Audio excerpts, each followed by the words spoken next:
there are two groups of people. You got a boy or girl or a man or a woman. What boys do is they point the finger at other people. That's what boys do. That's what girls do. When there's a challenge and you start pointing the finger, you'll never get to the next level. When there's conflict, I want you to look at it real plain. And I want you to say, do I throw people under the bus or do I take responsibility? But understand every time you point the finger that what you're saying to your dreams and goals is, I'm about to put you on hold. The minute you start pointing the finger, you lose power immediately. As soon as you start saying it's somebody else's fault, what you do is say, I'm a child and I need somebody grown to handle this. When you say he did it and she did it, you're saying, I'm 10 years old, I need mama to come in. I need daddy to come in and fix this. It's too much for me. You gotta take ownership. I take full responsibility. And I'll do whatever it takes. I'll take ownership. I'll get up, I'll stay late. And that's why you point the finger. That's why you say he did it and she did it. Because you don't like how the pain feels. That's why you give the power away. Because it hurt too bad to say, I did it, I take ownership. It was my fault. You ain't ready for the pain. You've never looked at yourself in the mirror and said, you let you down. You owe yourself. I didn't get here making excuses. No, I didn't grow up on that side of the town. No, my mama don't have no network. No, I don't know a whole lot of people. No, I'm not at a country club, but I'm still gonna be successful. I'm still gonna get to where they are. Why? Because I owe it to myself. And can't nobody stop me but me. And you need to get rid of them excuses. And you need to stop pointing fingers at people. And you need to start pointing fingers at yourself. What did you not do? The decisions you make right now is up to you. Take full ownership. Hold you accountable. And don't let you off the hook. I'm talking about you. The only person that you can actually control. You. That's who has to take ownership. That's who has to step up, own everything, and lead. I value myself enough to give 120% or don't do it. At some point, you gotta be f***ing tired of not being number one. You have to be, and you gotta f***ing play angry, and I play angry. It's always you versus you. You gotta be the one to get up every morning, be disciplined, put in the consistent daily hard work, because that gains success. No coach, no trainer, no mentor, no boss can do it. You versus you. I need you to look yourself in the face and I need you to repeat after me, this is my life.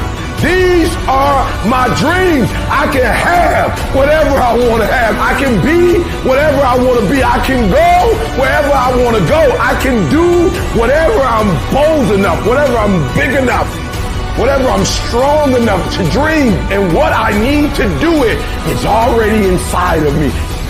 My goals will not be defeated. My dreams will not be defeated. I will not be destroyed. I will defend what's rightfully mine.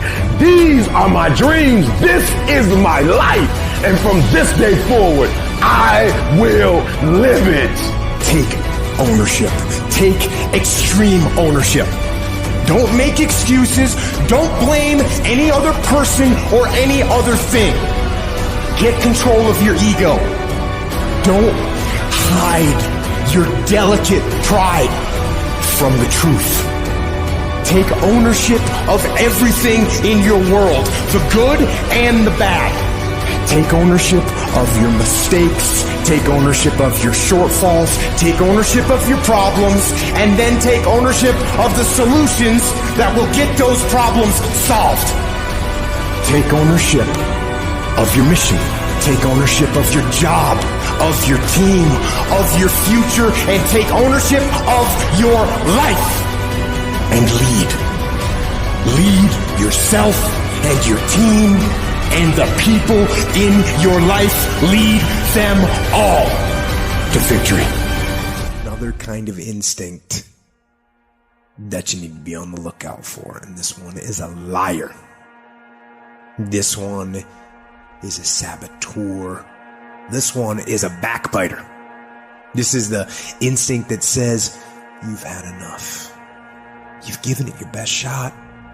You can stand down. You can back off.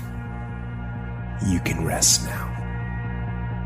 Do not listen to that instinct.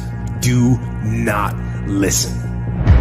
The when that is the instinct, you need to fight. You need to push back, to smash into the ground.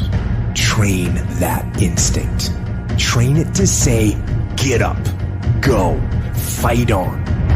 You don't punish yourself, it's never gonna happen. You don't punish yourself. Somebody said, E, you losing weight. I punish myself. I don't eat meat no more. That's a punishment. I had to give something up to go up. What do you give up? Do you not watch TV? That's your problem. You getting to watch TV and not make money and still survive. The reason why you broke is because you getting a reward and you ain't working. You gotta stop playing. Most of you, what happens is when everything is favorable, you a beast. But when the conditions ain't right, you get smacked in the face. You gotta grow up. You gotta be a morning person, afternoon person, night person. You gotta be when you feel good person, when you sick person, when you tired person. And you don't get here by quitting when you tired. You get here by quitting when you finish, when you done. You don't stop when you tired. You stop when you done. You stop when you complete it, when you execute it. Execution is worship. Greatness is in you. But the problem is somebody's got to push you. The problem is somebody's got to give you a reward. Somebody's got a project. The problem is you're not self-motivated. You have to stay in beast mode. And so I'm looking at the clock and I'm saying, technically, you can go back to sleep. Technically. But Eric Thomas, if you go back to sleep, you might not wake up to 3:30. You might not wake up to 4 o'clock. And if you wake up at 4 o'clock, Eric, for 30 minutes of sleep, you might be pushing your goals back a week. You might be pushing your goals back a month. You might be pushing your goals back an entire year by sleeping for 2 hours because you missed an opportunity. What do you do when somebody's not there watching you? What do you do when you have to either do what it is you know you're supposed to do, or you get to take the play off because no one's going to know the difference? Because it's really easy for anybody to come to work on the days they feel like killing it and killing it. But what happens on the days that you don't feel like killing it? What happens on the days that you don't feel like getting out of bed? Because those are the days that are going to define where you end up in your life.